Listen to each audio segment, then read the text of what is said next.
लहरें गिनना। एक दिन अकबर बादशाह के दरबार में एक व्यक्ति नौकरी मांगने के लिए अर्जी लेकर आया। उससे कुछ देर बातचीत करने के बाद राजा ने उसे चुंगी अधिकारी बना दिया। बीरबल जो पास ही बैठा था यह सब देख रहा था। उस आदमी के जाने के बाद वह बोला, यह आदमी जरूरत से ज्यादा चालाक जान पड़ता है, बेईमानी किए बिना नहीं रहेगा।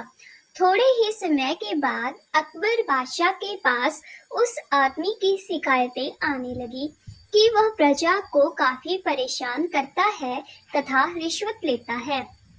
राजा अकबर ने उस आदमी का तबादला एक ऐसी जगह करने की सोची जहां उसे किसी भी प्रकार की बेईमानी का मौका न मिले। उन्होंने उसे घुड़सवार का मुंशी बना दिया।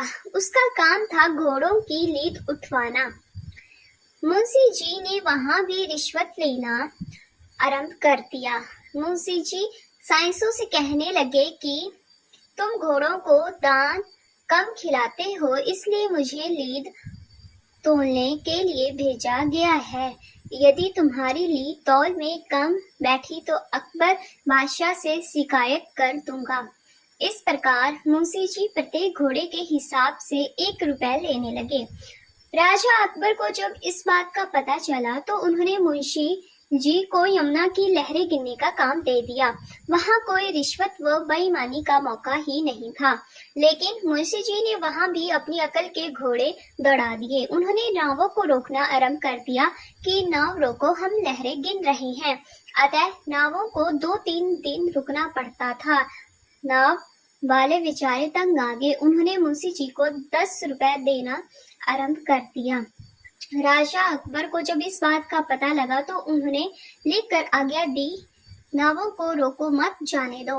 उस मुंशी ने उस लिखित में थोड़ा सुधार कर टंगवा दिया, नावों को रोको मत जाने दो, और वसूली करने लगे।